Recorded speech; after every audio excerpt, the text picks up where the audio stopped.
Assalamualaikum students. This is me, Aisha sir, and I'm your mentor. I'm teaching you the present perfect continuous tense right now. That's what we have discussed yesterday, the full tense, but we have now discussed the difference between since and for. Students, since किसे कहते हैं? Do you have an idea about it or not? Okay, students, since होता है वो point of time के बारे में बताता है, right?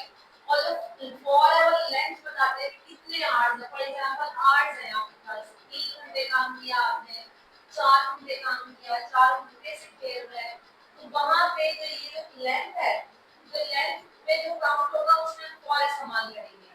जहाँ पे point और time आगे, for example, वो सुबह से पढ़ा रहा है, right?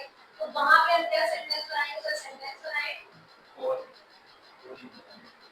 अगर आप सुबह से कर रहे हैं, तो सुबह से आप कितने घंटे काम करेंगे? 10 घंटे काम करेंगे.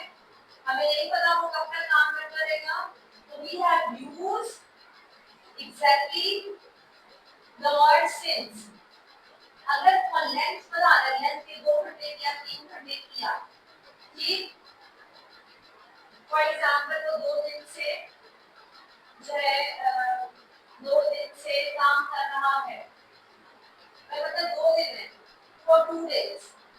For example, इस एग्जाम्पल के साथ समझते since जो है वो आपका बहुत सी जगह पे इस्तेमाल होता है, प्रीपोजिशन के तौर पे भी इस्तेमाल कर सकते हैं, एज अ टाइम यूज कर सकते हैं, कंजंक्शन के तौर पे भी यूज होता है, ठीक है, और टेंस के तौर पे भी यूज होता है. और अगर हम फॉर की बात करें तो ये जो है फॉर परफेक्ट टेंस में अगर हम कोई एग्जांपल देखें इसकी, तो एग्जांपल देखें तो क्या कहते हैं? He works for 4 days. क्या मतलब है इसका? अच्छा, वो he has worked for 4 days. दोनों में सेंस में फर्क है. पहले में क्या यूज हो रहा है? प्रेजेंट फॉर्म यूज हो रही है फॉर 4 days. में यहाँ पे लिखा हुआ है कि इंडेफिनिट टेंस में फॉर इस्तेमाल करते हैं, और जो है परफेक्ट टेंस के लिए यूज होता है. लेकिन किस तरीके से इस्तेमाल किया हुआ है, अगर मैंने यहाँ पे शो किया हुआ है इस तरह चीजें इस्तेमाल होती है, मैंने एग्जांपल भी दी है.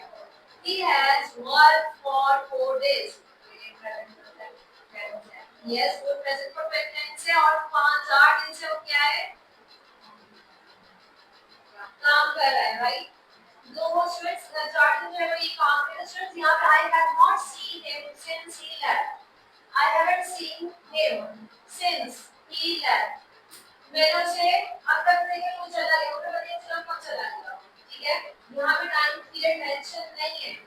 जो काम प्रेजेंट परफेक्ट कंटीन्यूअस मैंने बताया था कि परफेक्ट जो है प्रेजेंट परफेक्ट है और कंटीन्यूअस है. परफेक्ट तो वो जो काम चल रहा है, लेकिन हमें ये नहीं पता कि पास्ट से चलता चलता अब तक हो रहा है और कब तक होगा, तो ये भी नहीं पता. काम का खत्म होने का दौरानिया यहाँ पे नहीं बताया, सिर्फ दौरानिया शुरू होने का टाइम बताया है. ऐसे ही है. कंटिन्यू मींस कंटिन्यू है, प्रेजेंट मींस प्रेजेंट में, और परफेक्ट मींस चलता आ रहा है. लेकिन हमें ये नहीं पता तो सुबह से काम कर रहा है, तो सुबह से खेल रहा है, कब तक खेलेगा हमें ये भी नहीं पता. जहाँ पे कंपटीशन की बात ही नहीं की, वहाँ पे इसलिए हम परफेक्ट कंटीन्यूअस लगाए थे. ठीक, सिंस और पॉइंट टाइम पीरियड की बात कर रहे हैं, टेंस बता रहे हैं, कौन सा टेंस है? सिंस है. For example, he has been working since morning. यहाँ पे जो फोर्थ सेंटेंस है, he has been working since morning, ये perfect present perfect continuous tense है, ठीक है? इसमें ये क्या बता रहा है? वो सुबह से काम कर रहा है. हमें पता है कब तक करेगा? हमें ये भी नहीं पता, इसलिए हमें नहीं बताया. I haven't seen him since he left. उसने मुझे नहीं बताया जबकि वो जा चुका है. कब गया हमें ये भी नहीं पता.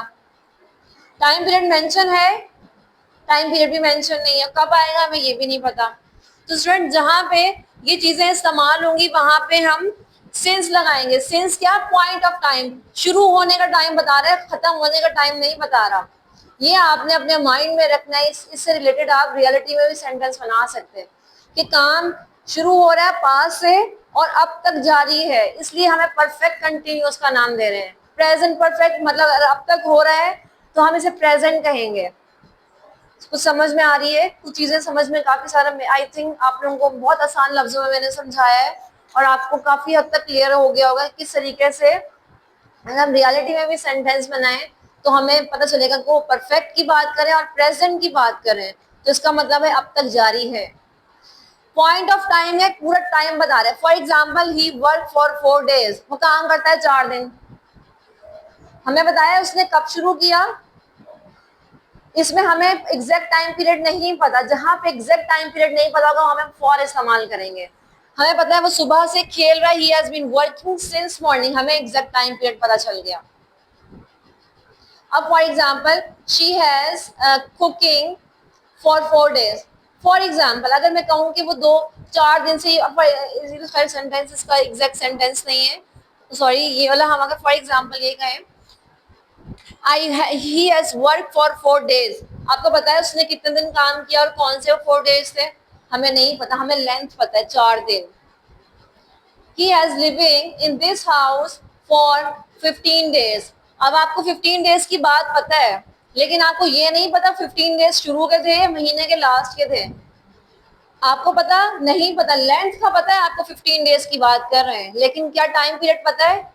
पॉइंट ऑफ टाइम पता है? नहीं पता। तो जहां पॉइंट ऑफ टाइम आएगा वहां पे आप सिंस लगाएंगे, जहां पीरियड बताएगा, सॉरी लेंथ बताएगा, वहां पे फॉर बताएंगे। ये आपने इन दोनों में डिफरेंस, ये है डिफरेंस है मेन। हमें सिंस का पता है, चाहे सुबह से कर रहा है, शाम से कर रहा है, रात से कर रहा है, हमें पता चल गया है, लेकिन हमें 4 डेज का पता नहीं कौन से 4 डेज हैं, अब तक खत्म हुआ है हमें ये भी नहीं पता। फॉर एग्जाम्पल हम कहते हैं वो 4 दिन से लापता है, him is for last 14 days, हमें नहीं पता वो कौन से 14 डेज थे। हम अगर हम अपनी दिमाग से इस्तेमाल करें तो हम कहेंगे अच्छा अब से हम पिछले टाइम का इस्तेमाल करेंगे, 14 डेज ये वाले हुए, ठीक है। वो कई दिन से बीमार है, हील फॉर सेवरल डेज, तो ये क्या होगा हमें नहीं पता, हमने उसने हमें नहीं बताया, मैं पिछले था, मैं महीने के शुरू में हुआ, हमें कुछ नहीं पता। लेकिन अगर मैं कहूँगा मैं सुबह से बीमार हूँ, आपको पता चलेगा आज सुबह की बात कर रही है। फर्क समझ में आया? Is any query, is any question? you have understand the main point of my right? Understand हुआ कि हाँ कहाँ पे हमने सिंस लगाना है और कहाँ पे हमें फॉर बताना है। अच्छा कुछ चीजें इसकी थोड़ी सी और डिस्क्राइब करती हूँ, आपको थोड़े से और कॉन्सेप्ट क्लियर हो जाएंगे। Okay students, now we have the difference between both of them. Students यहाँ पे डिफरेंस है सिंस एंड फॉर का। सिंस एंड फॉर जो है वो आप लोगों को बहुत सारी चीजें बता रहा था कि स्टार्टिंग पॉइंट कौन सा हो सकता है, स्टार्ट हो रहा है अगर पास में तो वो स्टार्ट जो है वो एंड कब होगा, जो है वो और अब तक जो जारी है उसको हम सिंस में इस्तेमाल करेंगे, ठीक है। सिंस 8 o'clock हो सकता है, since Monday February 1982, for example since I left school, ठीक, since the end of last century, ठीक है। ये सब चीजें जो है इसमें इस्तेमाल होती हैं। फॉर 2 centuries, फॉर 3 years, ये हम सब चीजें किसमें इस्तेमाल करते हैं? फॉर में, ठीक है। फॉर जो है मेजर करता है ड्यूरेशन ऑफ समथिंग, ठीक है, ड्यूरेशन बता रहा है कब तक जारी है, तो ये सब चीजें आ जाती हैं सारी सिंस एंड फॉर में, ठीक है। अगर कोई इश्यूज हो, कोई सवाल हो तो आप कमेंट सेक्शन में कर सकते हैं। तब तक के लिए अल्लाह हाफिज़, स्टे ब्लेस्ड।